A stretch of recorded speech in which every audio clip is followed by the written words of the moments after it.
Hello, and welcome to the Inside EVs podcast for January the 21st, 2022. This is episode number 94.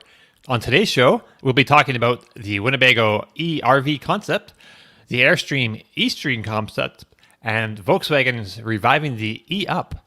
I'm Don McKeowney, Inside EVs forum moderator and Inside EVs editor. Joining us today is the indefatigable Tom Logney, Inside EVs editor and host of the YouTube channel State of Charge. We also have the mirthful Mr. Martin Lee from the AV News Daily podcast, which is available on all the best podcast platforms. And of course, Kyle Connor joins us from the majestic, practically palatial halls of the Out of Spec Studios. He also puts together veritably verdant videos for the Inside EVs YouTube channel. Okay, so before we get going, I'd like to ask that you please subscribe to the show. If you're watching us on YouTube, please hit that thumbs up button and ring that bell icon for notifications. If you're watching us on Twitch, you can also ring that bell icon for notifications. All right, so with that out of the way, welcome everybody. Okay, so last week we started doing a new segment called Comment of the Week, or KOTO for short, in which we share, as you might have guessed, the comment of the week. So this week's comment comes to us from last Friday's live stream on YouTube. I don't even remember what the trigger for this was, but maybe somebody else does. Kyle and I were talking about on-site battery storage and how it helps DC fast charging, reduce demand charges. Okay. So it got somebody going by the letters LRS going a little bit, and they said somewhat incoherently, liberalism pipe dream that costs more to produce and how fail. How much carbon emissions does one of these cocoa of junk cost? Idiots cut their head off to cure a headache. Liberalism is a disease. So, what did we say? Something triggered it. Oh my goodness! So I wasn't exactly just reading the comment, last night again. I wasn't exactly positive, but it sounded like to me like he was insinuating that carbon emissions to manufacture EVs were greater than one might save over its useful lifetime. I don't know. Was that what you guys? Probably the carbon emissions to manufacture the big battery on-site energy storage, because that's specifically what we were talking about. But it's hard to get into LRS's head at this point. Okay, but it was an amusing. And I don't want to get into LRS. No, stay well away. And everyone's welcome to have great opinions and share them with us as long as So anyway, let's move on. If you have a great comment, we'll share it hopefully with you next week. Hopefully it'll be understandable. But anyway, so what we were driving. Let's talk about what we've been driving this week. I guess Martin, you're still COVID positive or something. Yeah. So you haven't been doing anything. You've been stuck inside the house. So you're Zoe. You're I don't know what's going on with your car. Yeah, well, my wife hasn't caught it. So myself and our 3-year-old are really positive in terms of the home tests. The positive line is very strong. It's not starting to fade yet. You feel good though? I feel fine. I was way more ill in December, and that wasn't COVID. Right. But I had my booster Christmas Eve, so I feel like it's fresh. I feel like it's fresh in my bones. And get your booster, kids. Get it, because I've got a cold and a runny nose, sore throat in the mornings. As the day goes on, the sore throat disappears. And our little lad, he's had a bit of a cough, and that's it. My wife hasn't caught it at all. So either she had it when she had a cold last week, but wasn't testing as regularly, and so she was patient 0, or I'm about to give it to her and then be in the doghouse for a week. But no, so I've been cooped up for a week, and will be for a while longer, properly just staying away from people. It's not fair to even go for like a walk in the park or something. I just stay well away and yeah. So, but feeling good. So when last we left you, your MG ZS was filling up with water and stuff. So is it in the garage, or is it like where is that? It's still there. So they are very apologetic. Okay. MG still have the ZS EV. They did what they described as level 1 tests, which I think is pouring water into things like the panoramic roof, sunroof drains, like the scuttle drain at the bottom of the windscreen. They described it as what they normally do, because they took the seats out and the carpet out. The whole thing is soaked inside. There's no holes in the floor. It's only 18 months old, no corrosion, but all the usual places they can't find it. So now they're thinking, is it some body panels that haven't been welded together properly or something. So the car is in. It's still with MG. It's in pieces. They've had it a week now. They called me this week to say, how long can we keep it for? And we've got another couple of cars in the driveway. Right. So I said, keep it as long as you want. Please. And you aren't going anywhere. No. Please give it back when it's no longer a boat. Right. So hopefully they'll give you a new carpet too then? Is that... It cleaned up because when it was first wet, I wanted to make sure that I hadn't done something stupid like leave a window open or something. This was Boxing Day when it was, so I got the wet vac on it and just dried the whole thing out, put a dehumidifier in for the night, so it got all the water out the carpets. It was like dirty road water, so that's why I think it's coming up from somewhere. But it was pretty clean and not too stinky. And then the next time I went for a drive, it filled up again. So I think it should be all right. But hey, it's all under warranty. It's a new car, so hey, it is what it is. It shouldn't cost me anything. Right on. All right. Hey, Jordan. Jordan's joining Kyle there at Spec Studios. All right. So Kyle, you were driving your smart car earlier this week. I see, and it's been screaming at you. And you have a video up on Out of Spec Reviews. So do you want to tell us a little bit what's going on with that? Can I just point out that, can I just say that both of these guys look pretty fresh-faced for what was a party last night. Lots of beer. You should have seen this guy. I don't know how you're looking so fresh-faced early. I mean, it's afternoon here, but it's early where you are, and you guys were christening your new office, so I hear on the rumor mill. A little beer run never hurt anyone, but Starbucks can cure it, that's for sure. You guys look good. So yeah, the smart car, we were driving it around earlier, and for the last 2 years, I mean by earlier, and every time it would get below 45 degrees Fahrenheit, it would, anytime we were above 30 miles an hour, just scream at us. I don't know how to describe the noise, but it sounded like something inside the air vents was going crazy. It's this high-pitched, very loud, very annoying noise, and it's happened for the last 2 winters. And then I was driving down the road with Timon the other day, and we're like adjusting the air vents. We're like, we got to figure this out. No one's going to know how to work on this smart car. And it turns out that it was the windshield was not properly sealed, because Timon said, why don't you just push on the windshield? And I pushed it out a little bit, and the noise changed completely. Right. And so I think what happens is when it gets cold, the seals shrink a little bit, and then it gets better. Right on. And yeah, that video was up on your channel. I believe Alyssa was in charge of that one.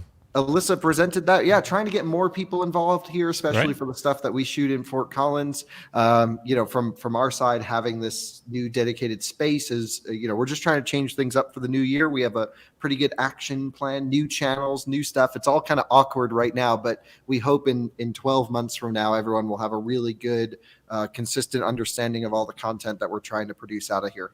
Right. Hey guys, and welcome to another Out of Spec Reviews video. My name's Alyssa. Hey, Alyssa. There we go. That's the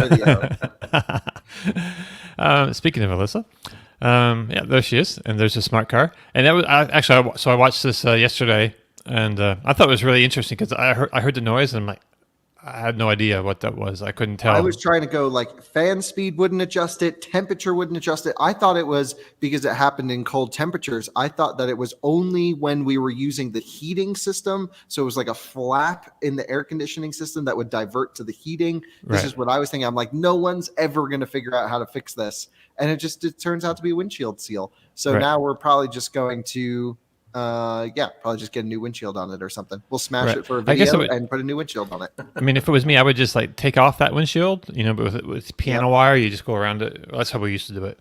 And then, take all that gunk off and then put a new bead of sealant down and just stick it right back on there. Dominic, this is YouTube, so we need to smash stuff. Oh, right. Oh, that's a good point, right? We remove the windshield altogether, and then we wear race car helmets everywhere. That's keep the top down. A true smart open air experience. We put the roof down, windshield out, doors off. Right. But how do you need to find an interesting way of breaking the windshield without hurting anybody or the rest of the car? Well, it gets better views if we hurt someone. And you've got to get some like old school motorcycle glasses from like the 20s. Yes. And drive with those. I got to ask you a question. I see you've got temps on the back of it in this video, at least. Are you going to get the same vanity plate you had in North Carolina? That is the idea. We have been waiting for the plates to come in, and we were, talking to the dealer, and they're like, they're on their way. They're on their way. They're like 3 months overdue. And I'm like, I'm just like, well, if we get a ticket, you're paying for it. So we're just driving it. And, so if you don't know, Kyle had personalized plates on the smart car that said dumb.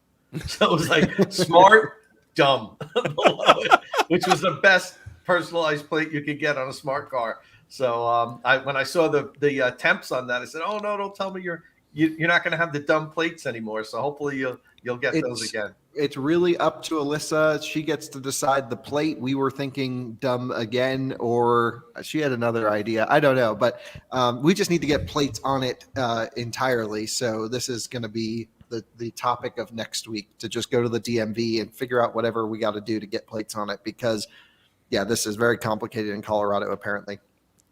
Right. All right. Oh, actually, I forgot to ask. Someone's mentioning. Congrats on the EV News expansion, Martin, and thanks for 4 years of updates. So it was your 4, and we'll get back to you. You have some more to talk about with Kyle about what he's been driving this week. But so it's been 4 years of you doing your EV News Daily podcast, right? Yeah, goodness. Tuesday was the 4th anniversary. That podcast was 6 minutes long. Now I'll chat for 25, 30 minutes a day about what's happening with electric vehicles and how we power them. And that first run of shows, there was a lot of Tesla is doing something and everyone else is promising something. And fast forward 4 years, we've now got still people are, lots of people are doing things and lots of people are still promising. But there's so much more to actually, Sure. We're driving vehicles and talking about them rather than this thing is coming. There was so much jam tomorrow. Right. 4 years ago, I listened back to those early shows and there was just so much announcement kind of stuff I was talking about. These things are on the way. So 4 years of chatting every day, most of that 7 days a week. Right. Just talking about electric cars. So that 1,350 podcasts over the last 4 years, and because there's been interviews and specials and stuff like that, and I must have chatted for a fair few hours about EVs, I'm guessing. So and you're going to start a new phase with video soon? Yeah. So you finally wore me down. Well, Kyle wore me down, and then you chipped in. And so that starts Monday. I was going to start it this week, but I've had the COVID, so that starts next week. But finally putting the news on YouTube. Okay. But short, like 5 minutes, like going back to the future. So Martin, you really need it to be 8 minutes. Oh, why? Then you can run mid-roll ads. You really want the Rolls-Royce silent shadow, so you need mid-roll ads. So the podcast will be 8 minutes and a second, so I can monetize those mid-rolls? Yes. But it has to be 8 minutes. That'll be it. So no mid-rolls. one wants half hour of me talking. I mean, look, we're here for an hour and a half every Friday. That's enough of me on the internet. But anyway. Well, I've listened to probably 1,000 of those 1,300 shows. That explains a lot sometimes. That's why I'm mentally insane now. It will ruin your life. And it's been incredible to see the 4-year journey come. I was one of the early listeners. It was one of the only EV podcasts not covering just Tesla. That was the big thing for me when you did this. And 4 years ago, it was right when I was leaving Tesla. I used to work for them. And that's when I was interested in what everyone else was doing. So pretty amazing. I mean, we started around the same time doing this stuff. And pretty incredible journey that EV News Daily has been on. But I think the video side is when you're going to be living in the mega mansion. That's what God. Yeah, I can see you doing some reviews and test rides. That's what I'm really looking forward to. Hey, this is going to be on your EV News Daily podcast. The same YouTube channel. Same YouTube channel, and actually, after it was something that you said a couple of weeks ago, Kyle, that you that your commute isn't long enough now for my half-hour rambles every day. So that's why we're launching a new show on Monday called EV News Briefly. It's just for me. Yeah, you may as well just call it Kyle's EV News Daily. I'm going to say, like, morning, how are you? Hopefully Alyssa and the dogs are okay. I know you're really into the Citroen Ami, so here's some news. It's basically a personal service just for you. Anyone else can listen, and it's going to be 4 or 5 minutes long, just for people with short commutes. So that starts Monday, and it's going to be up for breakfast time in the US. Sort of midday here, but it'll be a breakfast show in the US, so you can start your day with it. Awesome. And I'd like to echo Kyle's comments, Martin. I've been listening to you for years. What a great job. I mean, if any of our listeners hasn't checked out what Martin does over there, you have to, especially now that you have the option of watching video. Awesome job. Congratulations that you're moving over to video. I think you're gonna blow up even more, which you don't even need to do because everybody listens to you as it is. Right. But Thank you. congrats. All right. So speaking of like expansion and podcasts and everything, Kyle, you have a new channel of your ever expanding out of spec What a surprise. universe. Out of spec Scoots. That's Scoots with a Z on the end. And if you can, I found it yesterday by just googling, out of spec Scoots. We hit 100 subscribers yesterday. That's why we had our big celebration subscribed. here with all the Yeah. beer. 113, no way! That's Yes. awesome. All right.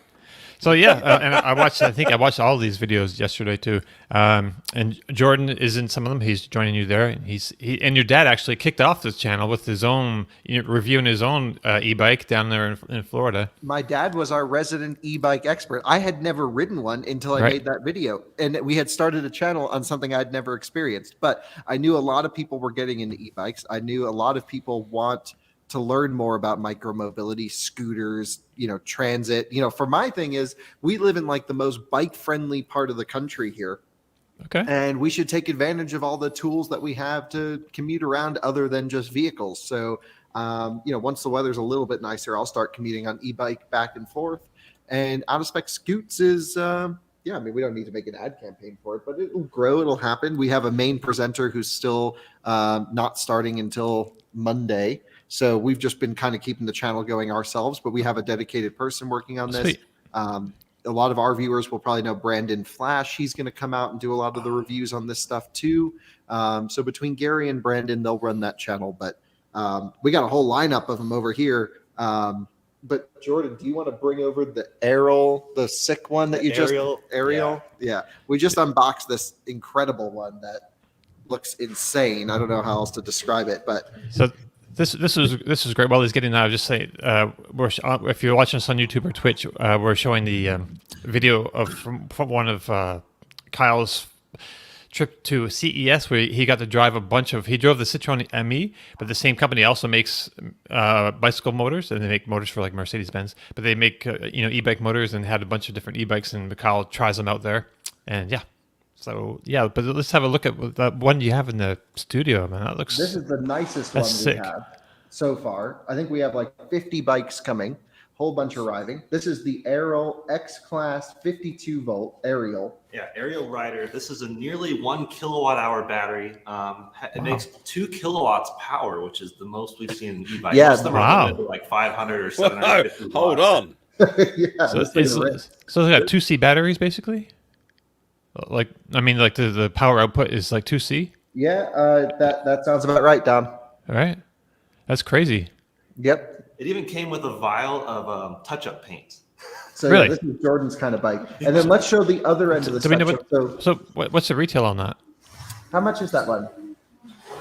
Yeah, $2,600. And so Okay. that's the most expensive one that we have on the review. I mean, really, at the end of the day, we are trying to do stuff that people are actually buying. So that was like the fun one. But this Right. is like a great bike that people will actually buy. This is the Ride One Up. This is not the 700 series. This is the Core, 500. the Core 5. Yeah. And Okay. so this is like an everyday basic, think Toyota Corolla of e-bike. Right. We're still learning the lineups, but this is relatively mundane materials, but it still has like a nice Shimano 7-speed. It looks got decent. 750 watt peak motor in the rear, and no suspension, no lights, nothing fancy, but it's just a good commuter. So something like this all the way up to the Ariel we're reviewing. We do scooters as well. And one of the things I thought would be kind of fun, especially in the warm weather, once we get some better stuff, is we'll do like a little 1-minute thing on one of the bikes every week or something like this and tell you a little bit about them, because honestly it's a world that I didn't even know I would be interested in. You guys know me, I like to drift around and I'm not so concerned about last mile, let's save the planet stuff, but this is really transformative to life. We've been riding them to lunch just downtown. Right. We They're ride fun. them through the hallways, down the elevator, out the door. It's been amazing. Right. John's commenting we should do folding EV bikes. We have a few here. We have a really cool Hay Bike Ranger that folds like 3 ways, 2 ways. 2 ways, yeah. It's awesome. And Right Kyle, on. somebody else pointed out you should cover conversion kits as well. That would be really interesting. I know it's a whole nother ball game for you, but a lot of people are interested in those conversion kits. They don't want to go out and spend $2,000 on a bike or whatever. 50. They have a bike they love, but they'd like to add an e-assist. So Right. consider that in the future, because I think that would be something you'd get a lot of views on. Yeah, Right, we're all in. is- That sounds great. I mean, really, at the end of the day, we will produce as much content as we can make. Again, we'll have a dedicated person to this channel who's an expert on bikes, just pumping the content on them, and then you and I will go and goof around with them, basically. Right on. We'll do the stupid stuff. I want to drag race all of them, but I know that's not accurate because everyone weighs differently. But You got to go over some sweet jumps. yes, we need some sweet jumps. We need a ramp off our roof, actually. I just think it's funny. The Ariel has 1,000-watt nominal, 2,000-watt peak power, which is crazy. It's a And huge like, Right. it's Yeah. like the straight line muscle car of the bikes. Can you And even then- drive that in the States, like on the street? Is that legal? So this is the funny thing. Legally, these are all class 3 e-bikes, which means they have throttle up to 20 miles per hour and then pedal assist to 28, which means if you're pedaling, the motor can assist you to 28. Then it Okay. shuts off all electric. Uh, Every e-bike company is like, well, if you just put in this code, then it'll be like 50. cheat codes.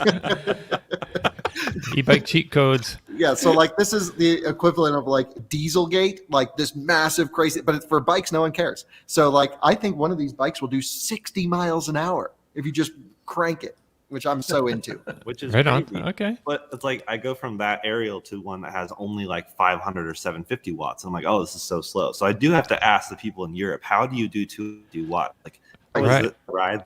Because legally that's what they're limited to. They also have Yeah. cheat codes there. Yeah, You've got to so do 20. quarter-mile drag races. That'll be very cool. You've got to do that. Yeah, so we have, I don't think we've told anyone yet, but part of what the school has here, which we haven't even been to the strip yet. We're going on Sunday to check it out. Basically, we said, can we drag race cars on your decommissioned airstrip? And they didn't say no. So Brian listens They have to a this decommissioned podcast. air? Brian, What? we really need to use the airstrip. Might have to convince someone to repave it, but yeah, we're going to go check it out on Sunday. Okay. And well, for sure, you could probably drive e-bikes there. Yeah. I think Yeah. that's fine. I think it's just a little cracked up, but I don't know how long it is. I want to say it's 3/4 of a mile, something like that. So you could do a half-mile drag. Ooh. Yeah. Yeah, That'd be pretty awesome. I know it would be insane if we could do. Because then watch out, Car Wow. We're coming with all the drag races. Right? That's right. Carl Matt was great for Watson, that. Move over. Yeah. All right. Okay.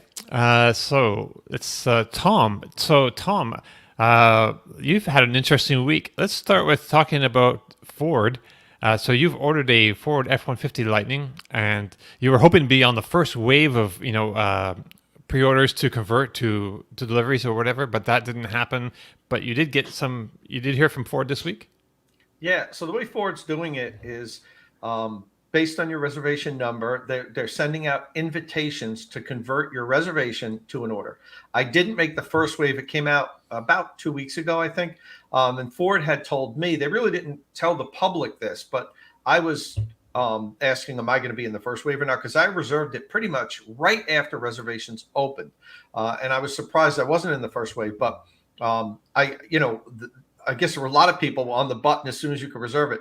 But Ford said to me, look, we looked at your where you are in line. It looks like you'll probably make the second wave. And what we're going to do is we're going to send out invitations every 2 weeks. So we don't just get swamped with tens of thousands of people trying to configure and probably take the Ford's website down. So yesterday I got my email. Congratulations. You've been invited to configure and order your Ford F-150 Lightning. And that screenshot there is the picture that I got after I ordered it. That's my truck. I got it in the black metallic. It's a Lariat, and I got pretty much everything I wanted in it. The only thing I didn't get that I was thinking about getting is Max Tow package. I have the tow technology package. Now, I'm not going to be towing. I don't Tom, tow. you need the max tow. We got to But do some I towing. knew now. Kyle was going to give me hell about that. Are you crazy? You got to get the max tow. Okay, so I could probably change it, Kyle, and here's Yeah. why I didn't. My current configuration is like $79,350, something like that. If I add Max Tow, it's $80,034. Okay, big difference, right? Big deal. If the Build Back Better plan does get go Somehow. through, the the entire rebate that I would get, the entire tax credit, I would lose because I'm $34 over. Now it's $12,500. It's not chump change. If it was a couple $1,000s, I might say let's go for it. So that max tow package, Kyle, could cost me $12,500. Yeah. So what else can you remove? Can you get the garbage little wheels? Can you do something? The Ford is making this so streamlined. It's basically one package, and then the only thing I added was a bed liner. Well, did you make a video on the configurator? Because I don't believe it's open to the public. It is open to the public. Okay, we got to play around with that. You can go play around with it, and you can see it. And that Ford has made it very. There's not the only options you can really check are like floor mats and you can have a built-in. So they make you choose the baseline, and then but that's so different than the combustion F-150. I can't change the interior. There's only one choice of interior. I can't change any of the packages really. Like it's everything's included and that's it. Can we just say too how nice the F-150 is? This is the same cab basically as the combustion F-150, which we've reviewed multiple times. Jordan, you've been in the electric one. I've been in the electric one now. This is one of the coolest trucks ever. I can't wait for it. And it's going to be fast and do all this stuff, but they're just so nice to drive, F-150s. It is one of the best vehicles on sale, in my opinion. So we just got to get Ford to tell them about your situation, because that applies to a lot of people. So they need to just reduce the price by $34, and I've seen other people post that same comment that I didn't get max tow package because it puts me at $80,034. So somebody commented, "We'll just delete the bed liner." I could do that.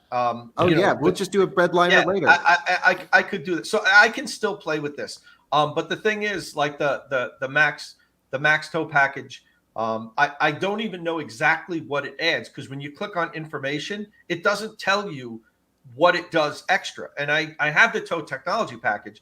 Maybe it just bumps up. You can tow a little bit more weight. In the combustion world, it gives you max trailer cooling. It gives you different rear suspension, maybe an extra leaf in the back. So there's hardware changes on the combustion side for cooling. Yeah. I wonder if that's the case where there's a drivetrain and thermal management differentiation with max tow, then whatever you got to do to get that would make sense. Right on. Doc Tots, who says he may have to reserve an F-150 because Chevy messed up with the Avalanche body style. I was just reading yesterday, they did that body style like that, not to make it look like an Avalanche so much, but it's actually more aerodynamic that way. It helps the airflow and keeps the range up to where they want it. They have close to, I think they were saying 400 miles of range with the big battery on the Silverado EV. So that's why they're saying they have that little triangle thing on the back. I don't know. Yeah, but that's silly. Screw the range. Give me a truck that works. Ford gets it. Right. I mean, not to say that the F-150 is going to be inefficient. Maybe it will be. I don't know. But right. We'll see. I'm sure it'll be inefficient. We need to put it on to our 70-mile-an-hour range test, which Tom. We need to talk about this because I've been so excited to hear what Tom has to say. That'll be the first thing I do. I swear, when I get my F-150 Lightning, I think the day I get it, I'm going to do the range test, and then put some weight in the back and do it again. So I have so many things that I want to do with the F-150 Lightning. I can't wait to get it for more so than for me to own it and drive it. Because as I've said here, I also have a reservation for a Rivian R1T, which I got that email. They said I'm going to get that at the end of the year, fourth quarter of 2022. So I'll have two trucks. I only need one. So I'm going to keep both of them for a little period of time and then decide which one I keep. And the other, whichever one I don't, I'm going to sell. I'll probably announce it here because you won't be able to get either one at that point unless you've ordered it. So you'll be able to sell it. We'll see. But I'll definitely sell one of them. And I love the F-150 Lightning. I love the Mega Power frunk. I would use that thing so much. But I'm concerned that it's too big for me. I've always had Toyota Tacomas, which are small trucks. My wife drives the truck a lot. I don't know how comfortable we're going to be with that. It might just be too big as because I use this as a daily driver. It's not like I don't have a construction company or anything, So we'll see. The Rivian might fit what we're doing more, but I have to have both vehicles, drive them for a while, see which one we like better, and then we'll decide which one we're going to move. But we'll be able to make some cool content when I have both trucks. I'll hook up with Kyle. The two of us will do some things together with both of the trucks, and I'm sure we're going to be able to put out some really cool stuff. And you have a Cybertruck reservation as well, right? I do, but For whenever that I might happens. have to pass that along to my offspring. Well, I was just thinking, well, that and the Silverado EV both have the rear steer option, so it's although they're bigger trucks, they'll drive a little smaller. Yeah. Well, I think people are going to be putting their Cybertruck reservations in their wills and passing them down. So, like, I may not get one, but my grandson will get one for damn sure. I love it. Anyway. Tiana here thinks that you're going to sell the Rivian. Okay, interesting. We'll see. Whichever one, and my wife's got to be part of the equation too, because she's going to be driving it also. So whichever one we both, well, actually, she's probably going to make the entire decision, but we'll see. Right on. So we got off on this tangent talking about range, and what we're getting to is the fact that this week I was out in Arizona with Lucid, and I was able to grab a Lucid Lucid Air Dream Edition range and do the Inside EV's 70-mile-an-hour highway range test, which I did. It took me forever, but I did it. And I want to manage expectations here now. People are going to be posting nasty comments. I'm not going to reveal it right here on the podcast because I'm still editing the video, and I don't want to put out all the results, and then nobody's going to watch the video on Inside EVs. After all, Inside EVs, pays me to go do these range tests. I can't throw the information out right now, but we'll talk a little bit about what went on and maybe some hints. And we'll get some hints. The biggest hint I'll say is it went further than I expected it to. Lucid uses the EPA 5-cycle range test when they certify their vehicles. As we've talked about here before, and we've written on Inside EVs, the EPA allows OEMs to choose which range testing protocol they want. There's a 2-cycle test and a 5-cycle test.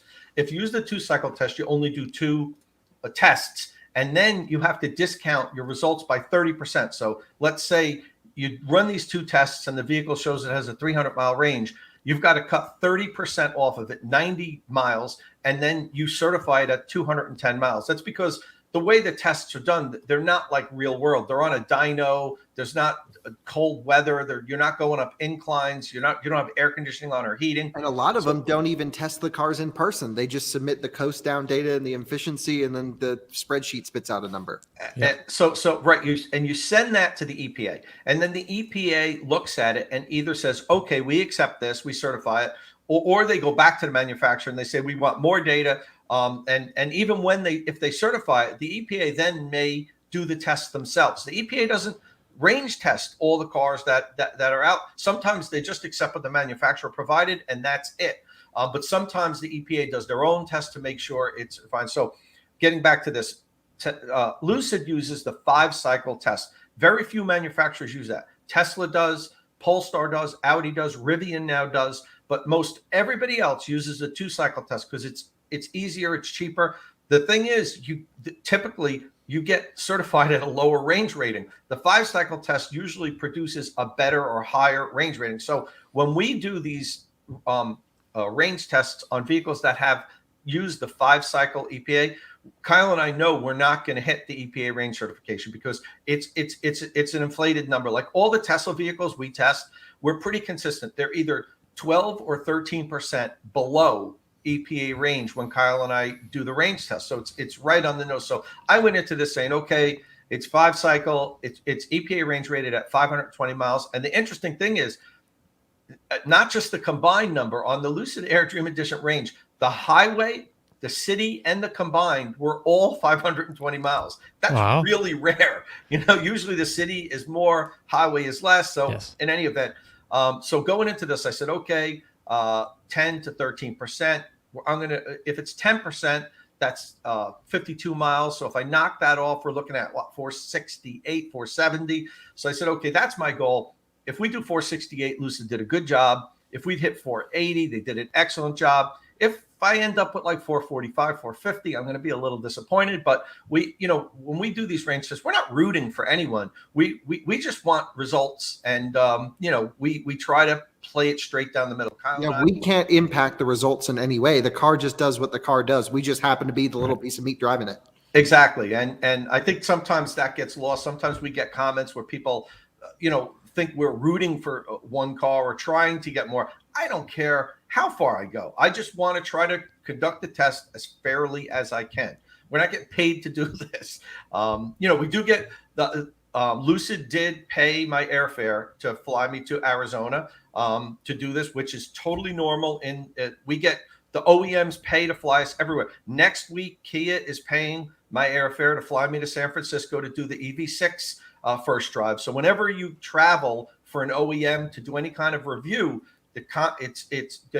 your expenses are always covered, just hotel and airfare. So I want to put that out there. Lucid did pay my hotel and airfare for this 3-day trip to Arizona.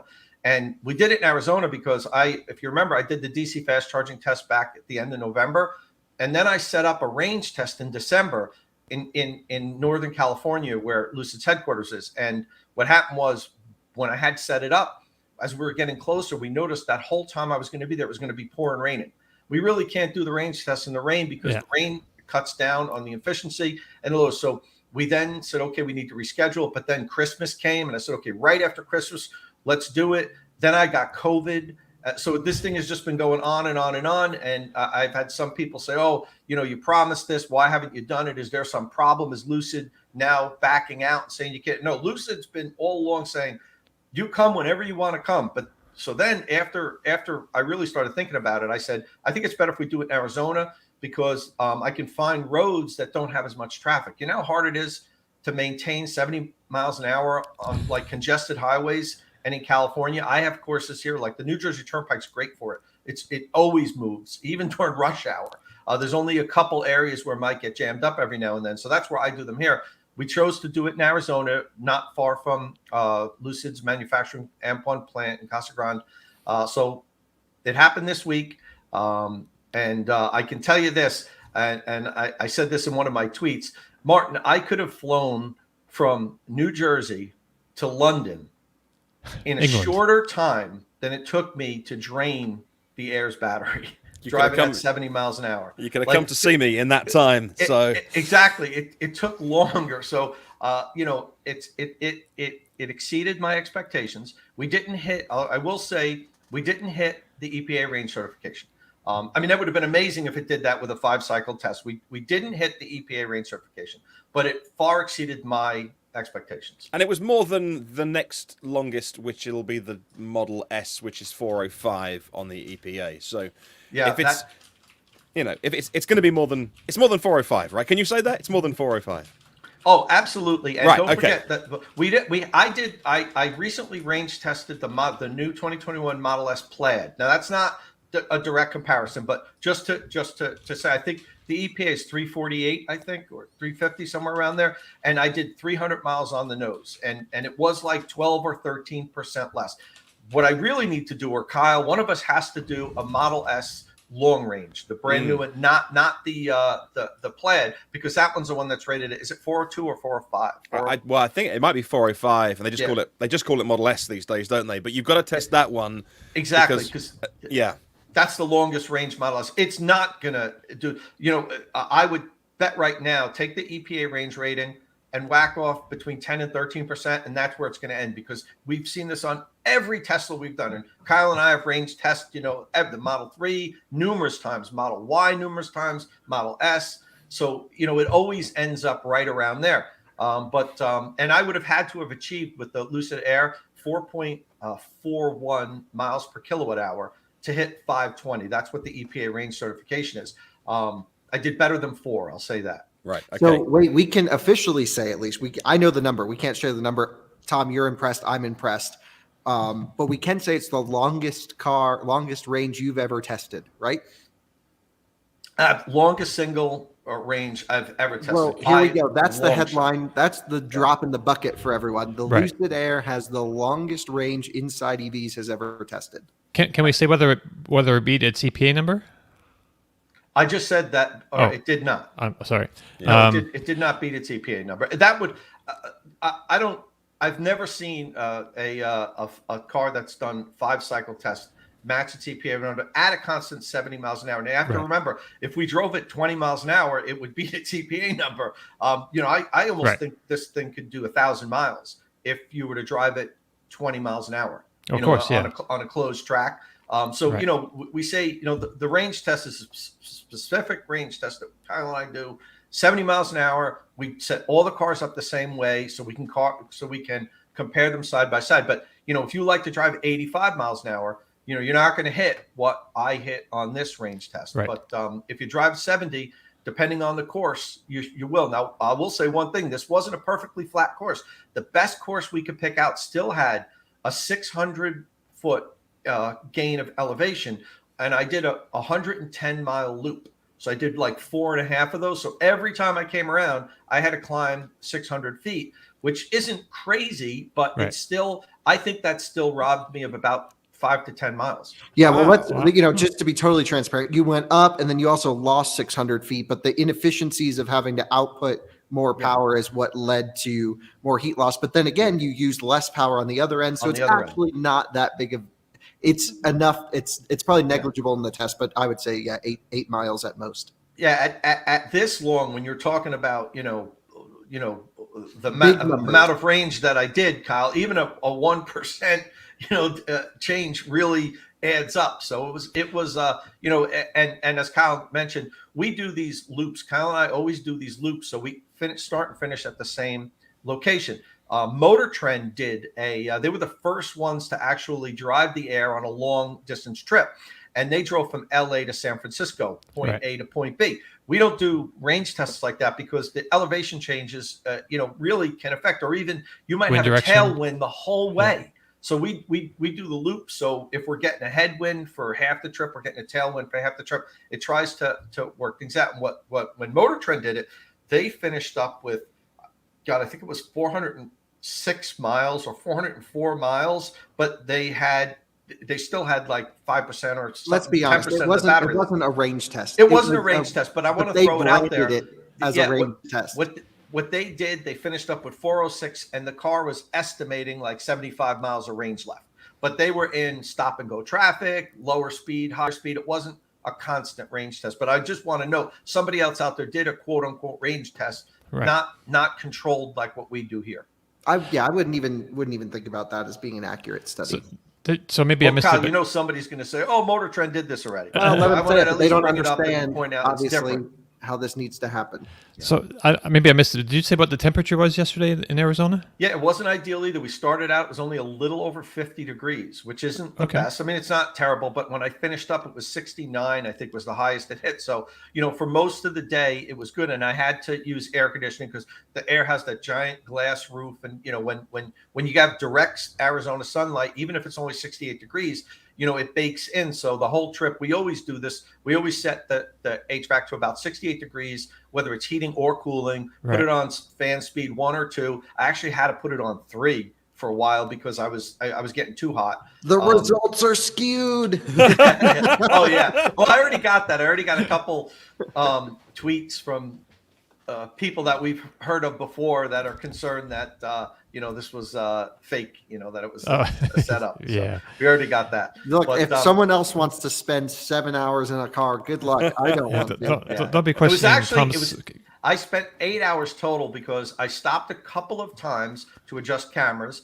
And then I also midway through at somewhere around 250 miles, somewhere around there, I stopped to use the restroom and grab something to eat. So it was 8 hours start to finish.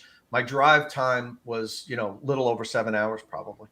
I remember years, maybe not years ago, but a long time ago, and I don't even know what car it was, but Kyle, you had done a range test where you'd gone out one way, I think before you lived where you live now, and you'd stopped, and then you had a break and you got back. And I remember, Tom, you made a video subsequently after that, maybe even testing the same car, a different version, and you didn't throw shade, but you were like, well, hey, Kyle's done this test already, but he did take a short break, and that's not really a pure range test. So I'm just gonna say, I mean, you could have taken one for the team and not stopped at all. You have to go back and see what exactly I said. I'm sure there was, but I think I'm sure there's a bottle you could have put in. I mean, Kyle, didn't you sleep? Didn't you do half of it one day and then No, it was a short break. No. I don't even know what test this could be. I don't remember ever stopping. I don't know. I think stops. I thought my memory was, and maybe I was wrong, that you drove. This was when you were in North Carolina. One of the cars you like. Remember when you had two houses at some point or whatever? I think you drove to one of your places, and That's I right. swear I think you parked it and then finished the range test in the morning. I don't think I would ever do that. You That's wouldn't so do that. inaccurate. We've got to find out what video that was. I'm not sure. If that I don't happens, know. that's amateur style. I would bet money I never did that. Or at least We got to go back and figure out which one it was. I don't know. I So mean, the only video I can think of that we did a sort of range test with an overnight was when we towed with the Audi e-tron, but that was a charging stop overnight at home because we were going from the track to Raleigh, and so we stopped at the house at the time. But yeah, at the end of the day, stops fundamentally make the test a little bit inaccurate, slightly, but you have to make sure there's no power draw in the car, HVAC's off, there's no consumption happening. But of course, there is, always going to be some phantom drain from letting the car sit, pumps will run. And so that does decrease from the overall range that we could do in one sitting. But a 20 or 30 minute stop midway on a car this long, I don't think anyone in the real world's ever going to go in one go. And I don't like to use that excuse, but I think 130-minute break for these over 300-mile cars is fair. I'm fine. Just messing. I'm only messing. And no, I know. And I did, like Kyle said, I pulled the stop that I made was right off the highway. It was like a quarter mile off the highway, pulled off, powered down everything, locked the car, and then got back out and took over. So, and you got to remember, even on the course that we took, did I maintain 70 miles an hour the entire time? No, I didn't. There's turnarounds that, you have to slow down, get off the highway, make a U-turn, go around. Can you say what your average speed was? Normally for me, it's between 67 and 69. Yeah. Surprisingly, the Air doesn't tell you that in the infotainment. It doesn't have average speed for the trip. I was hoping that it would do that, but I am certain, because this was so long. But the longer you drive at your set speed, it offsets those 5-minute turnarounds and everything. So, Kyle, I would imagine that I probably would have been like 69, because it just drove so long at higher speeds. And now every now and then, did I hit a patch for like 2 or 3 miles where I was down to 65 miles an hour? Yeah, that happens on these super long drives. But what I do then is, when we start, if I get a little patch where I see I have to slow down, I look at the miles I've driven. And then when I get back up to 70, I look at it again. I say, okay, for 2.5 miles, I drove at 65 miles an hour. Then I click the cruise control up 4 or 5 miles an hour higher than 70 for 2 miles. So I try to balance it. It's not perfect. It's not in a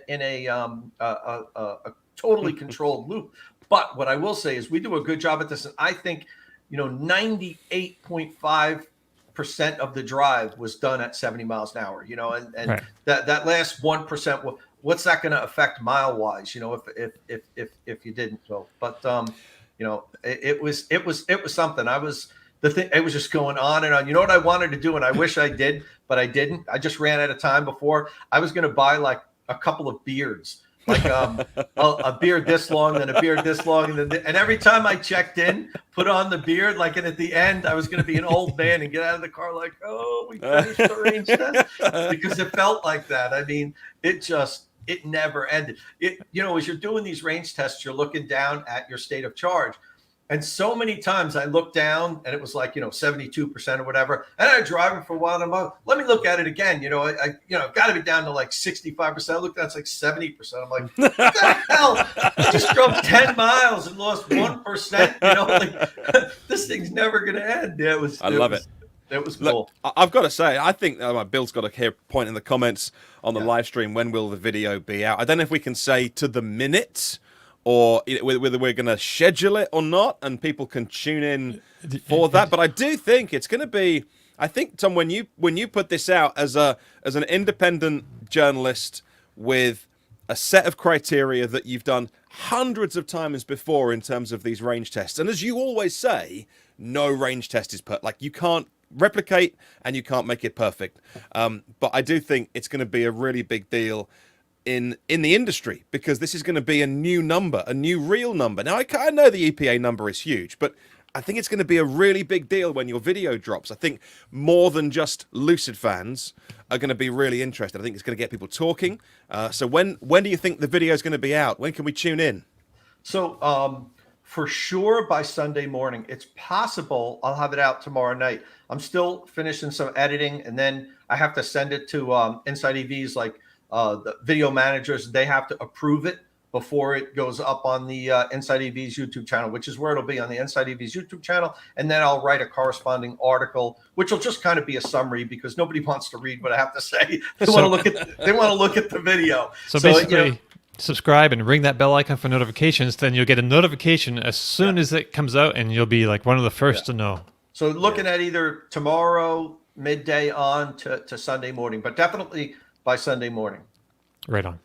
I don't think I can wait until next Friday to have a chat about what we see. I wouldn't mind maybe even a follow-up video on the State of Charge YouTube channel, where you just turn on the camera and have a chat for 20 minutes about, what happened, or maybe we can do a midweek podcast or something. But I can't wait to ask you about this. So next week, as I mentioned earlier, Tuesday to Thursday, I'm going to be in San Francisco with Kia.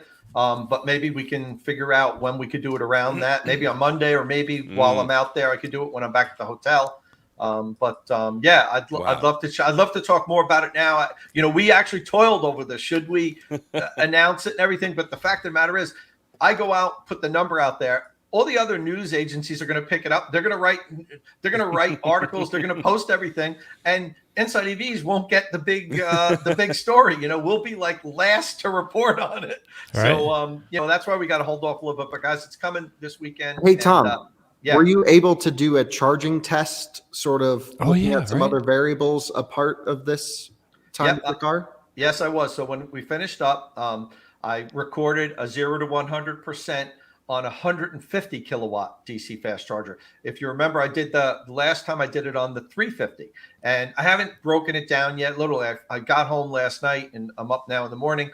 But as I expected, the charging time isn't much different on a 350 unit or as compared to the 150 unit. Now, if you're going to plug in at a low state of charge and only charge for 10 or 15 minutes, okay, find a 350 if you can, because it just bang and jumps up to 300 kilowatts and just pumps those electrons in there.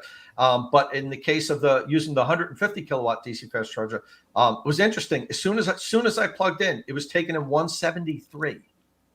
And it held that. Yeah, well, those 150s are really 175s. Yeah, so it took 173, and it held that beyond 50%. And then it started slowly ticking down. I didn't really monitor it the whole time, because I actually was doing a lot of other things with the car at that point to try to just get ready, because I had to pack and leave Arizona and everything. So I had Lucid actually had a representative meet me at the charging station, because at that point, after I was done, we drove back to the service center, and they had to drop me off at my hotel and then take it back to the service center. So I had that person pressing the button to reset the station for me, Kyle, like we have to do every 60 seconds when we're recording it. So, and that video I'll have up probably next week on my channel, State of Charge, and I'm going to compare. I'm going to put the charging session I did on 350 and the 150 side by side with the timer, so we can see exactly where it is and how far you go. So, in your opinion, the curve is the same. They haven't updated that from the point when you tested to the cars now. Well, Kyle, I have to put them side by side. It's hard to tell when it drops below 150. If on both it drops at the same time. But I do have some news. While I was DC fast charging, I talked to a Lucid rep that, Kyle, you know very well, and we were on the phone just chatting about charging curves, and he told me that he's gonna have something for me soon, that not just for me, for all Lucid Air owners, that I think the customers are gonna like. I don't really want to talk about that yet, but it has to do with charging, and it's going to be an improvement. Ooh, okay, right on. You heard it here first. All right. I was going to ask you something else about that, but yeah. So that's going to be on your channel. Can we just say it's possible to get a Lucid Air on these wheels, but you just shouldn't. They are so ugly. Yeah, just need the big wheels. These are the 19-inch aero wheels. This is the car that was set up, the car that was certified at 520. If you get the 21-inch wheels, the wheels look so much nicer. But now you lose. I forget exactly, what is it, 490 or something? I forget. It's such a shame you won't be able to make it to your destination. Yeah, it drops. But exactly like Kyle said, it really makes no difference. Yeah, Nobody's just gonna do what I pretend did that these yesterday. wheels, Yeah. the car is capable of doing what Tom did, but just don't buy that one.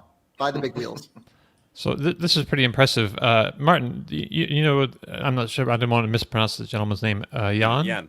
Jan Tor, yeah. So, yeah, he's in Norway, I believe, and he's going to be driving the Lucid next week, and 29 other or 30 other EVs as well. So he's a regular reviewer, and he has I forget his position over there, but he's deep into the EVs, got a lot of knowledge about them. We should have him on the show. Yeah, so he is eMobility Norway is an educational outreach organization that works with organizations and individuals and is a advocacy organization.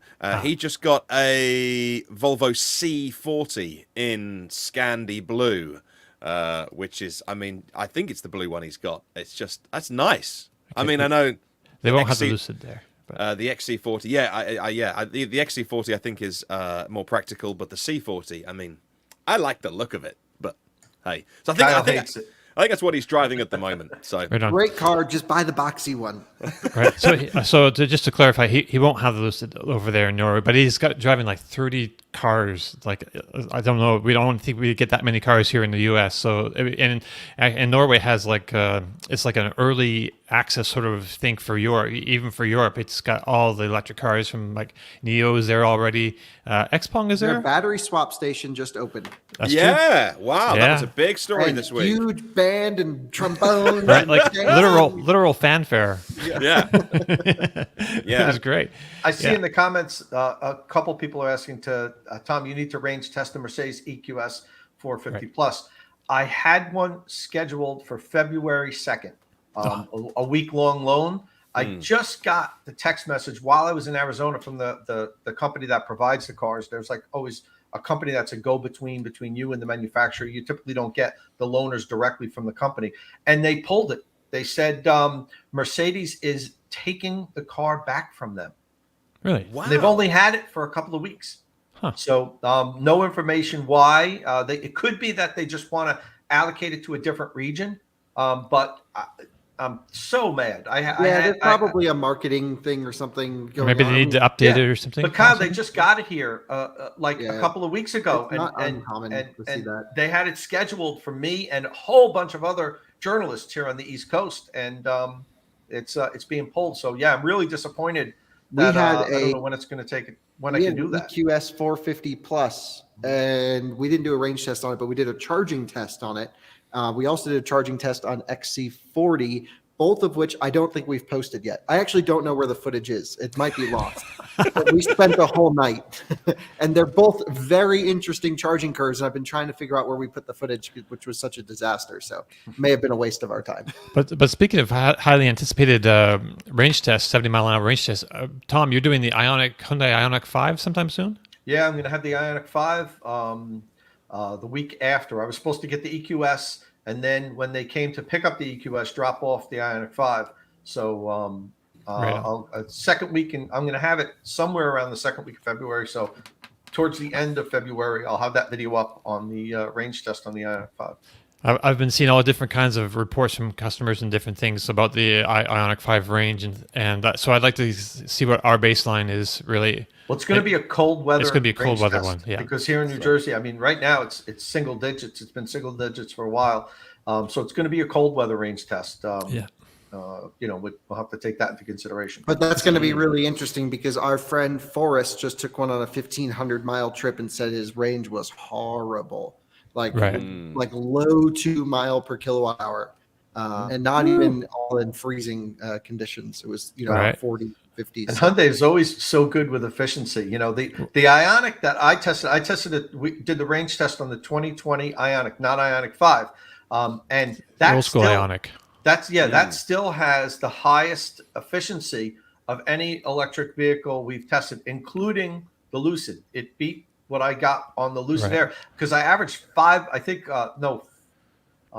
Geez, it was in the high. It might even have been 5 miles per kilowatt hour. But it's so it lightweight. was, yeah, it was. Magically I think it was 5 miles per kilowatt hour. Yeah. I averaged on that, which is nuts. It will be. At But 70 miles an hour. But it's a small car and it's got a light battery with no water cooling. I understand you can't. Yeah. It's not apples to apples, but I just Right. wanted to point out that had the best efficiency. Next to that was the Tesla Model 3 that were I range test twice, a 2019 and a 2021, and both of those we averaged 4.25 miles per kilowatt hour. So that was the second highest after the Ioniq. We'll see where the Lucid falls in. I wonder if there's a way we can figure what's going on with the Ioniq 5, why it's disappointing people with the range, and maybe it's something that Hyundai can improve or fix over the air. Well, I just want to know why it has a 50-mile range difference. Nears makes no difference between rear-wheel drive and all-wheel drive when it disconnects the front motor. ID4 doesn't even disconnect the front motor. It's a SRI motor, so they can shut it off. It's an induction motor, but it's only 10 miles difference.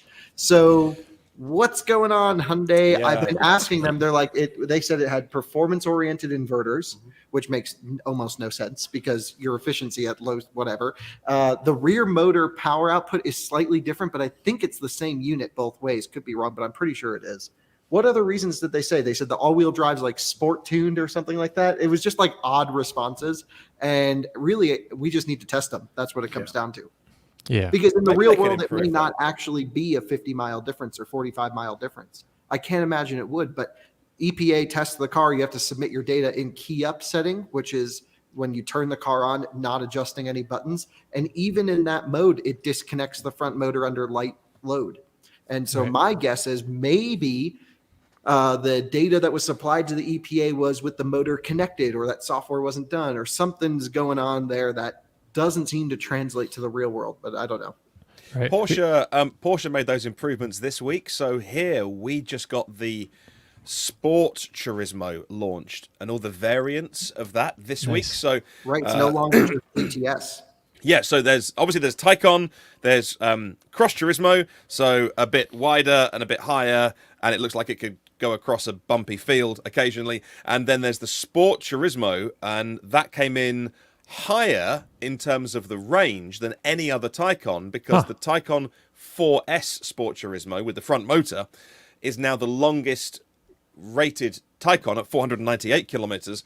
And again, Porsche just saying it's only about another 10 kilometers over the last year, but we've just worked out better ways to de-energize the front motor. So it's now almost completely de-energized, apart from when you want regen, in which case you've got both motors regenning. So they just got a little bit better in lots of areas. They said they're not going to retest EPA. They're not going to give it new ratings, which is very Porsche. They're like, yeah, this is the old number, but the new car goes way further. Yeah, they're going to wait till the mid-cycle refresh of Taycan to recertify the car, is my guess. Also, with, I think it's WMA6 is the new software for that car, no longer disconnects the rear motor even in eco mode. So it runs all-wheel drive all the time. And as Martin said, it's less wear and tear and more efficient to just optimize the motors connected. They've also done a whole bunch. So the only cars that'll be certified with the new WMA6 software is going to be Sport Turismo.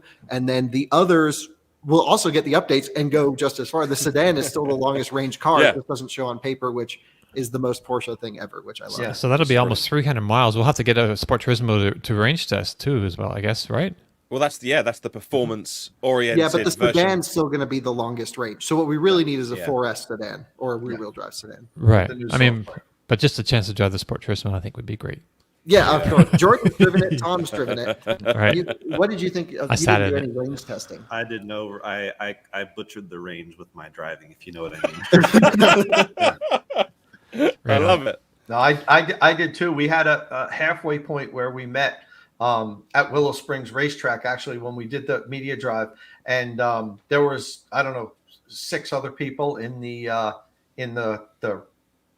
pool with me, and I was the only one that when my car arrived at Willow Springs, they had to take it and charge it up because I wouldn't have been able to make it back to the hotel, because at the midway point I was at like 30% state of charge, and I think everybody else pulled up at like 55 to 60% state of charge. That's what I saw too. And I was purposely doing that because I wanted on the return trip, there was a DC fast charger, and I wanted to roll in on fumes and then record a DC fast charging session. But they wouldn't let me. They're like, no, you won't make it to the electrophotometer. I was like, yeah, I know how to optimize range. I'll make it. And then Calvin was like, Tom, just please let them charge it. I'm like, okay, Calvin. Yeah, because you were on the global launch, but Jordan did the US launch, so he got to do what he wanted to do. Yeah, I went up Angeles Crest, and we all went to this like little lunch place on the backside of Angeles Crest for lunch, and everyone showed up with about like 50%, and I rolled in with 21%, and I got back to the charger at the end with I think 4% state of charge. So nice, proper, right on. Yeah, all right, drive hard. So we're ready to talk about some news. I mean, we're already an hour in. Do we just save it for the episode? It wasn't a big news week, to be honest with you. Yeah. It's not a big news week, but there was a couple interesting things that right, we should talk about. So this week the Florida RV Super Show took place, and there were a couple of different concepts that were revealed that I'd like to talk about. The first was the Winnebago eRV. Now, this is an all-electric RV based on the Ford Transit. It's not based on the E-Transit from Ford, which is coming out soon, but it's this comes from the E-Transit comes from the factory with a 68 usable kilowatt-hour battery. But this one was built on a regular Transit converted by Lightning e-motors. That's just down the road from Kyle there in Colorado. In fact, I believe he may have seen this thing being put together, possibly. In any case, it has an 86 kilowatt-hour battery, and is said to be good for 125 miles of range, while also powering all the onboard systems. Charging time is said to be around 45 minutes, which is pretty good. It is, as we said, a concept, so it's not going on sale exactly like in this form. It is the first public-facing product from Winnebago's Advanced Technology Group, and it was developed over a 2-year period. Unlike a lot of traditional RVs, there's no LP gas or anything inside. Everything is electric. It's got a 350-volt water heater, a roof-mounted air conditioner, an induction stove, a marine-grade fridge. Kyle, are you familiar with this vehicle, and what are the chances we're going to see this on the Out-of-Spec Overlanding channel? Yeah, so we'll try and film some videos with this. We know the guys at Winnebago and Lightning e-motors. I've watched this being built for the last 2 years. I just couldn't say anything. Right. Really, last year and a half they've had it. We watched it roll in there, and it had a big Winnebago thing written across the windshield just when it was a shell, this exact unit. So yeah, this is something that we've been following. We've known about. It's not going to work. Sorry. It's 125-mile range. Right. Like every charging station is going to be your house. And, we had this Lightning e-motor system. We've taken it to the racetrack. We've tested their stuff. And what we tested seemed to not work very well. And we need to test it again because I think they've had some updates. But it would break down anytime we drove consistently over 55 miles an hour. It didn't DC fast charge. And overall, it was a pretty clunky experience. It did drift really well, though. it did, yeah. So not quite ready for prime time. Right. Right. Yeah, I don't. 86 kilowatt hours or 80 battery kilowatt hours electric in a van just doesn't work. I own a Winnebago product. I have a Winnebago Revel, one of those lifted sprinters, Right. and I actually stayed in it last night. I love my Sprinter. I use it all the time. Right. But when I'm going on I-80 in Wyoming, near where I live, out west of California, which I do all the time, I'm getting hit with 60-mile-an-hour headwinds. My foot is welded to the floor, and I'm getting like 7 miles to the gallon with diesel. I'd get maybe 40 miles on a charge on a good day with this thing. Like that just doesn't work. So what we really need is some sort of range extender solution. I love the idea of RVs and these Class B vans to have a large battery pack, because with my Sprinter, I have about 12 kilowatt hour, I think, of onboard storage, maybe 10, but it's not enough to run the air conditioning overnight. And Right. so the benefit of this really is you can run all your electrics without thinking about it, and then charge everything from a consistent fueled generator would be the best solution, in my opinion. Right. Marty Walsh asks if it has solar integration. I believe this one had a couple panels, like small panels on the roof. Yeah, I'm they not all do. sure. It's like a couple hundred watts. But it's pretty not. It's pretty just enough, negligible. even on my combustion Sprinter, just to keep the batteries level, from the dip running the refrigerator overnight. Yeah, and John Neff adds that it says it needs a 200 kilowatt hour battery minimum, and I tend to agree. That's Probably I think 400. It needs more. I think so. So the first Hummer EV that gets crashed, I think should be become the basis for an RV project, maybe stick a couple Hummer batteries in there. That'd be 400 kilowatt hours. That would be a crazy amount of range, but also super heavy.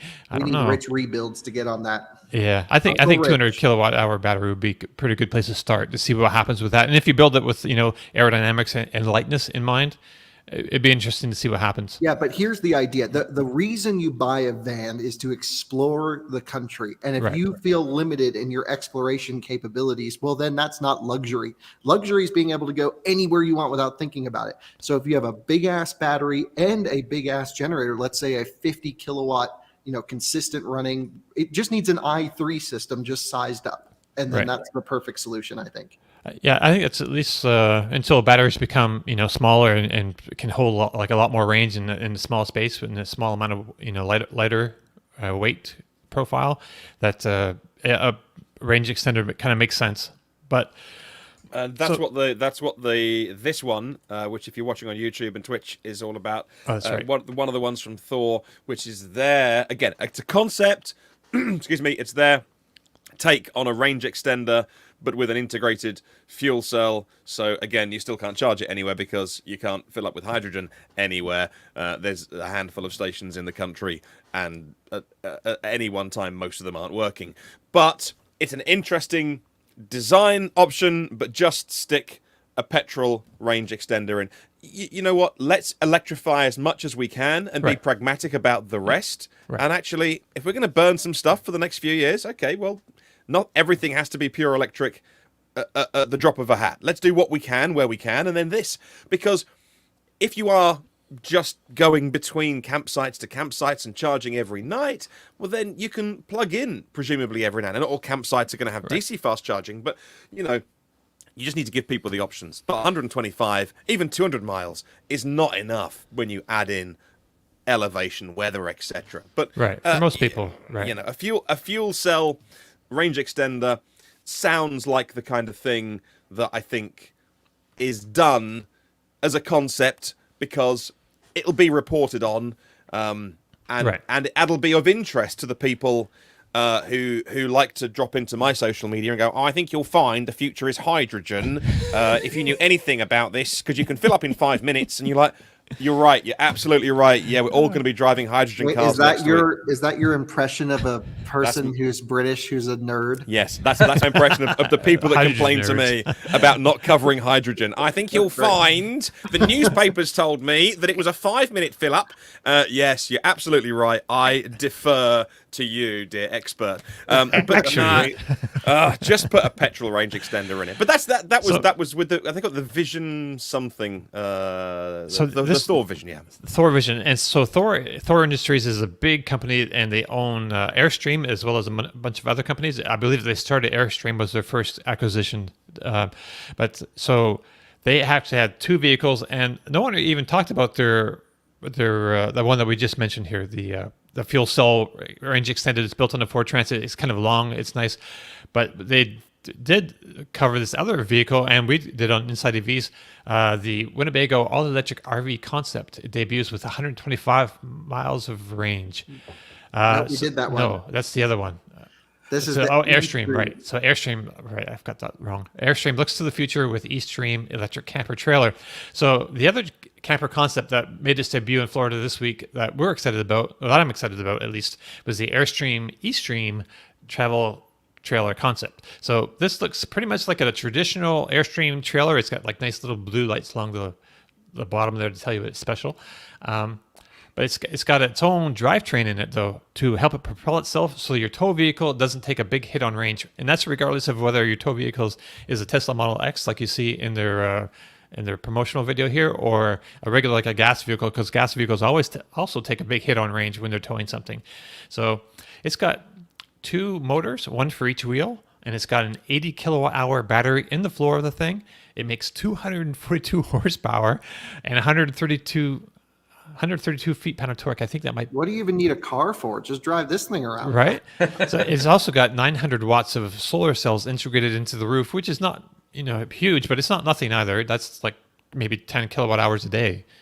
So that's This is so perfect because when you roll up to a campsite, just so a lot of people know, they have typically a lot of the bigger ones, they had a NEMA 520 wall outlets, a NEMA 1450, and a 1030. So you can plug the trailer into your 30 amp, the car into the 50 amp, any extra accessories that you don't want to run off the trailers into a 110. And that's the typical layout for a large campsite.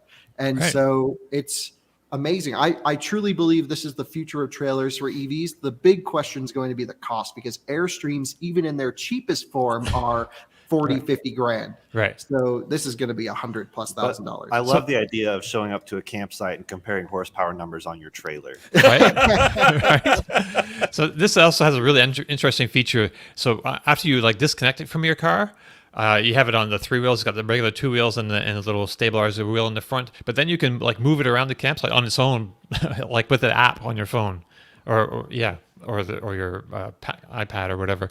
Yeah, that's so cool. That's really cool. Or at a charging station, I believe you could, if you unhook your car and you Absolutely back it right up into the spot at the charge the station. The best way to travel with these is just through the middle of the night when no one's at the chargers. You just roll up, plug everything in. If someone happens to show up, you can move your stuff. But we really need a focus on charging stations for pull-through sites. Yeah.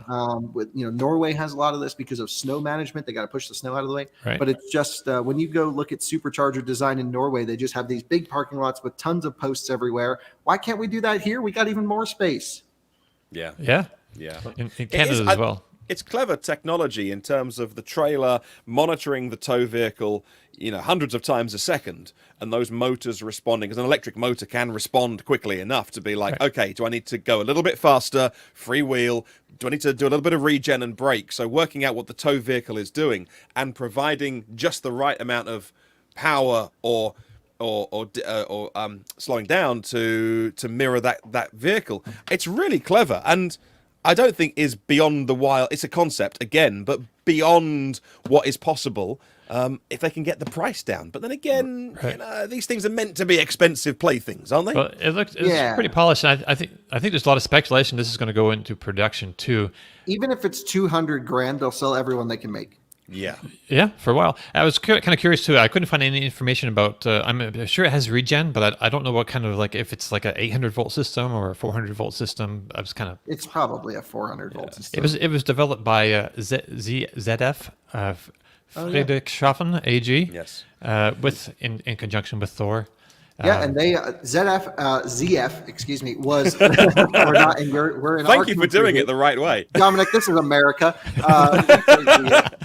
So interesting. The first use of a ZF product for a U.S. product was on Newell Coaches, which is a Oklahoma-based, really high-end coach manufacturer, and so they build their own chassis. They do the active steerable tag axles on Class A's, but that was the first use of a ZF product here in the U.S., and so they have the longest running relationship. And of course, like BMW uses their transmissions, and everyone else, they're a huge company. Right. They're like one of the biggest providers to OEMs that like nobody knows about. Right. They actually sponsored me going to one of the Formula One races. It might have been when I went to Chile. I forget which one.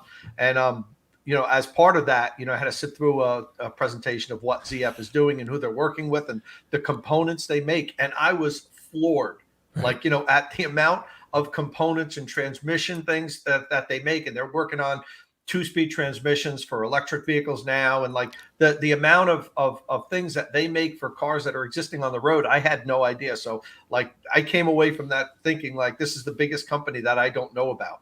Right. But one question I have about the trailer: will it have summon mode, Dominic? I mean, it could have. It should have. It could have. But you know what I like about this is that these companies that are making like ancillary products for vehicles, like trailers, and even if you want to talk about Work Sport, who makes tonneau covers, like they're now starting to think about integrating their products into electric vehicles. So when you start to see this, that they're realizing also this is where the market's going. So we need to make our products work well with electric vehicles, and they might even not just work well with the electric vehicles, they might improve the electric vehicles. So, it's really cool that we have companies like this putting out stuff that is going to pair well with electrics. I would hire one of these for a holiday, no worries, because a lot of people do have an RV as a second or third vehicle. It sits on their driveway with the boat that they use twice a year. But actually, and that is a massive waste of resources if you're talking about an 80 kilowatt hour pack. We haven't got enough batteries in the world as it is, and we're not going to have for a long time. But if you had one of these for hire, and you could guarantee that they were always on the road or being used, like 24/7, like someone's going to hire this for 2 weeks, go across the country, and then in 2 weeks' time, another family takes it out. Well, then it's always getting used, high utilization rates. I think it makes sense. So this is the other thing. So we're talking about it's probably going to be expensive, and then people could have like an 80 kilowatt hour battery sitting in their driveway doing nothing for most of the year. So the thing is, and I didn't see this in the promotional materials, but it would make sense to me to integrate this into your house. So this could be like in your driveway. It'd be like your huge power wall. Or if you live somewhere where your utility has a time of use billing operation, so you could run electricity from your storage battery during the peak hours and save money, and then charge it back up when the electricity is cheap at night and save you, and that would help offset the extra cost, and also give you the people like having an uninterrupted power supply in case of. Absolutely. And that all works and sounds great, Don, but you have to understand there'll be a great expense at integrating this into home backup system. Yes. You need to get a transfer switch. You need to get an inverter. Right.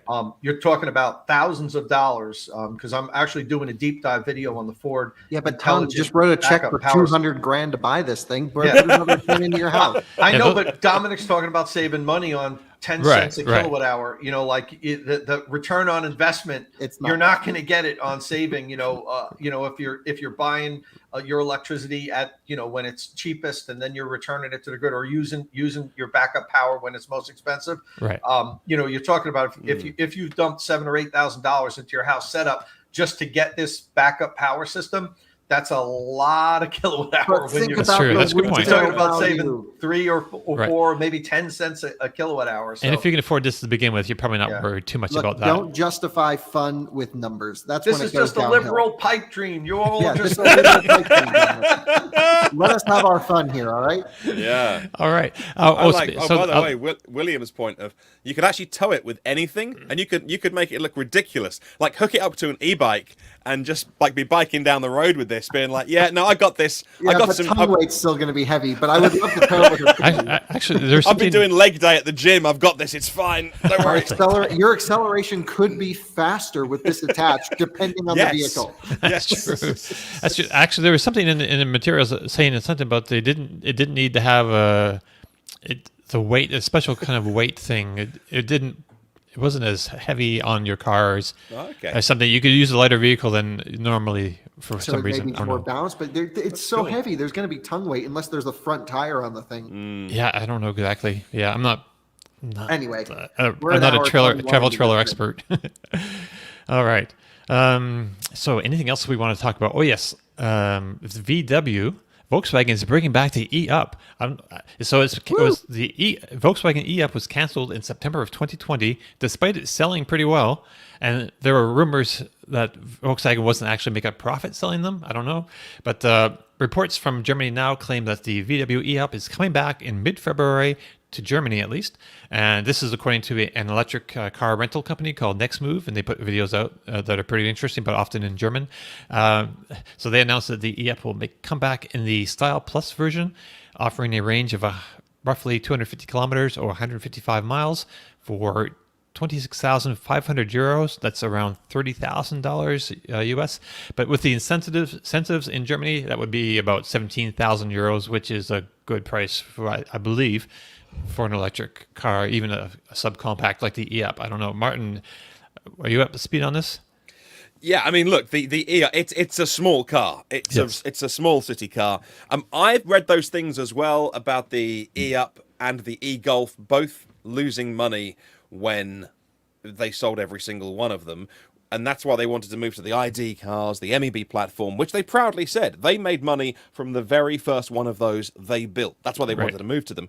But the e-Golf in Germany kept selling, and the E-Up everywhere kept selling because, 26,000 euros, but add the German incentive, 17,000 euros. They are going to upgrade the tech, I think, a little bit to something like, it was like 140, maybe the article says 145, 150 miles. I forget what it was. I think it's a pretty basic car. like a little bit better when it comes back, but still, it's part of that trio of cars of the Citigo EIV, the Seat Me electric, and that. But not for everyone, but it appears enough for enough people. Now, this will fill the gap then until we have a small, whether it's the ID, I think the concept car was the ID Life, but the small city car on the ID platform, which won't be out for a couple of years, then this fills the gap quite nicely. Martin, can you pull that photo up again? That one. I sat in that exact car, and I was so happy. Oh, yeah? Great. I mean, it's great. It's got metal in the dash, right? Everything was amazing. It's got a glass rear hatch like an i3. It's just the coolest little fun thing. It's so fun. I should note the title of this article does have an important typo. The E-up exclamation mark is the full title of the car. Oh, right. Yes. Yes. Don't forget the exclamation mark. You gotta put the exclamation point. Right on. So, so great that it's coming back. So what's the how much cheaper is this than i3 or ID3? Yeah, significantly. Yeah, by really? So the cheapest ID3. I mean, you can buy a used one now because they've been out almost a couple of years. But in terms of new, I don't know what you get into an ID3 at the very, very base level. 32, maybe 32, 33. So, look, significantly cheaper. Yeah, but the base ID3 is not that pleasant. You really need to get some nice stuff on it. But the E-Up's got a sense of character because it's meant to be cheap and cheerful. Right. Cheapest chips. Yes, tasty. it's great. Tastiest chips. All right. We were talking about NIO earlier, and I just thought I'd mention that they apparently they're leasing a bigger San Jose office in California for their U.S. headquarters and R&D center. So if you're looking to get a NIO in the U.S., that's still a possibility eventually, it looks like. Well, they have them here. We actually met a guy who we probably can't talk about on the podcast who drives one under an engineering loan in the U.S. every day, which was really cool. Awesome dude. The ES8? We can't say anymore. He has an ES8, the big SUV, right? Mm-hmm. Yeah. I think so, yeah. But he's just driving around California as his car. I've been to their current offices and met the guy who made Nomi. They do all their software development in San Jose. Okay. And it's pretty cool. I mean, do they do all their software development for the cars in China as well? Yep. It's all done here. Oh, interesting. That's backwards.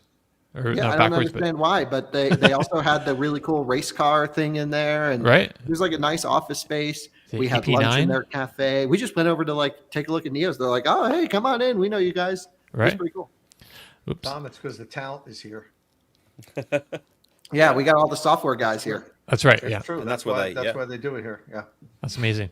And we're just seeing the beginning of this, but within 10 years, Chinese cars are going to be commonplace everywhere. I know a lot of people say no, and we hear stories about Martin with his Chinese cars leaking water and everything, but I'm telling you, they're making incredible advancements with build quality, and they're basically like skipping internal combustion and going all in on electric vehicles. Right. And within the next decade, it's going to be like what we saw with Japanese cars in the early 70s. Totally they're going to go from they're nowhere to just being everywhere in a decade. We're already seeing it in Europe. I was next to an iWays. Is that how you say it? iWays, yes. Yeah, we saw those at charging stations. We saw Xiaopengs. We saw everything around because we were there for the IAA Auto Show, and there was that's a Chinese car. That you go to Norway, you see tons of Chinese cars. It's insane. Right. Yeah, Norway's really cool. Norway's the place to be if you into Chinese